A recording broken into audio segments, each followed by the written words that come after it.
Estou aqui para falar da biologia. Biologia, ciência que estuda a vida, a célula, os seres vivos e as relações dos seres vivos entre si e com o meio ambiente. E a nossa aula inicial do curso de biologia é sobre a organização celular. Como é que os seres vivos se organizam a nível celular? E eu gostaria que vocês lembrassem de um detalhe importante. Nós temos seres vivos que são formados apenas por uma única célula, grupo dos unicelulares. Temos os seres vivos que são formados por vários tipos de células, os pluricelulares. E os vírus? Onde nós vamos enquadrar os vírus? Onde nós vamos classificar os vírus? Os vírus apresentam uma estrutura acelular, como nós vamos estudar. E eu gostaria que vocês acompanhassem imagens de seres vivos. Temos aí a imagem dos vírus. Apresenta uma estrutura muito simples, um capsídeo envolvendo seu material genético, que é o DNA. Vírus é um ser vivo acelular, não apresenta uma célula verdadeira. Em seguida, protozoário.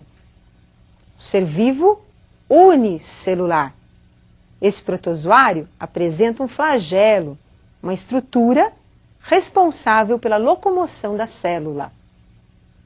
Mamíferos, representando o grupo dos pluricelulares, seres vivos que são formados por vários tipos de células. As plantas, representando o grupo dos pluricelulares, ser vivo formado por vários tipos de células. Como acabamos de observar, você tem um protozoário, que tem apenas uma célula, organizando o animal. E você tem plantas e animais que são formados por vários tipos de células, né?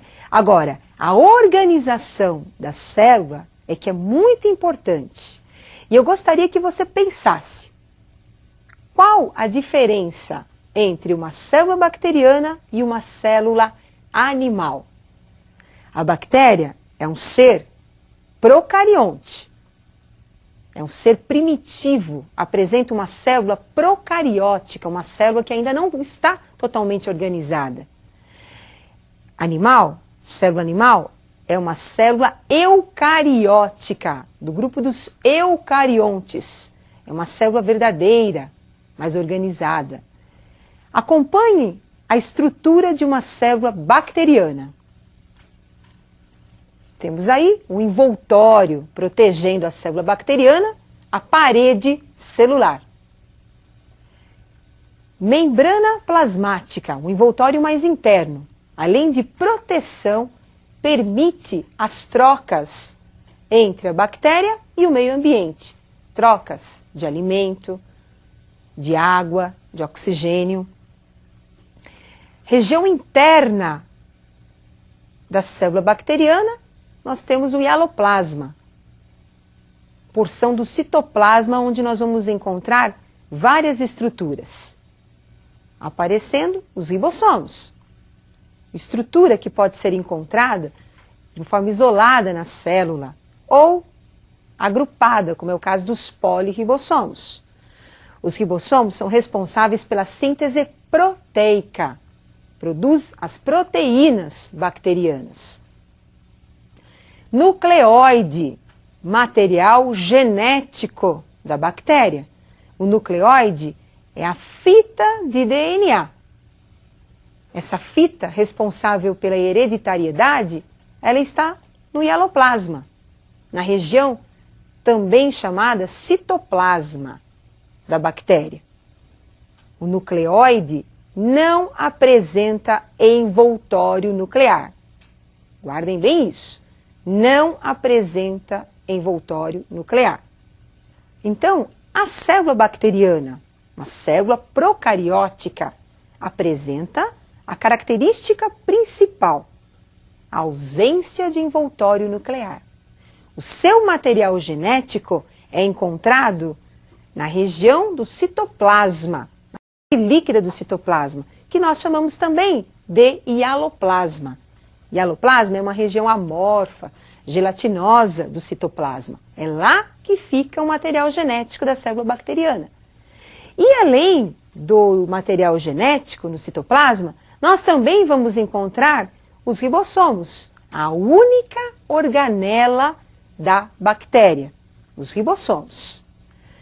Observe agora a estrutura de uma célula animal.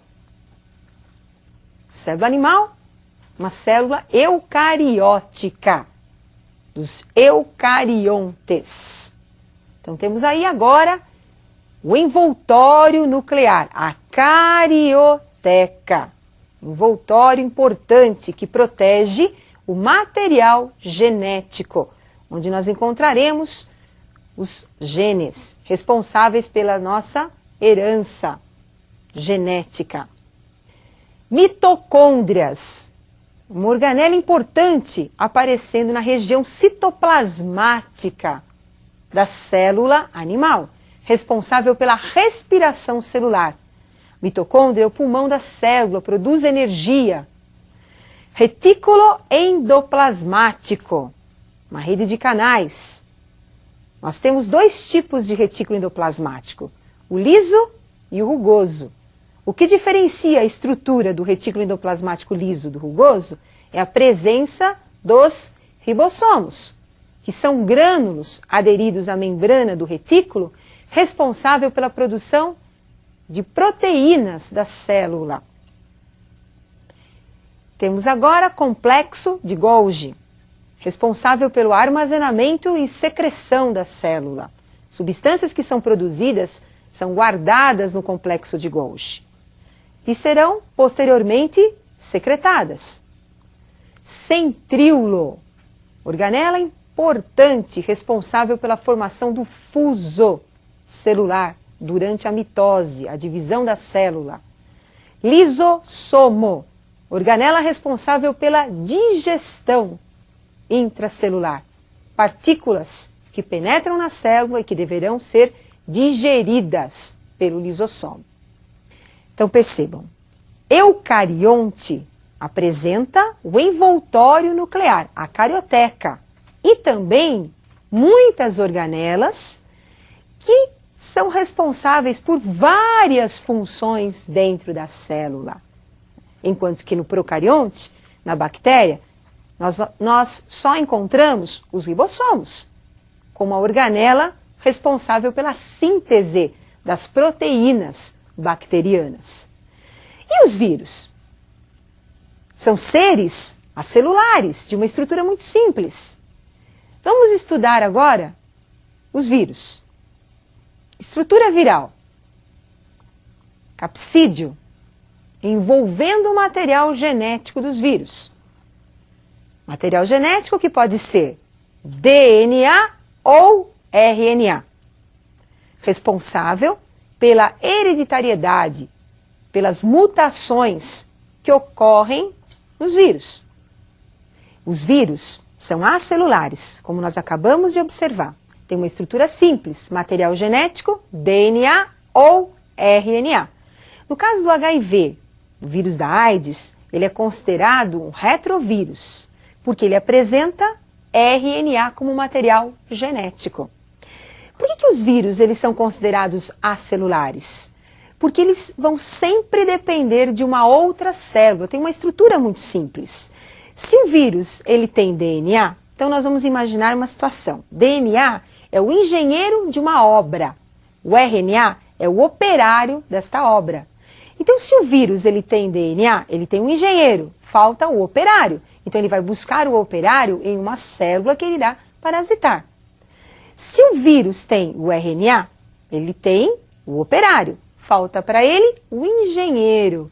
Então o vírus vai parasitar uma outra célula para buscar o engenheiro.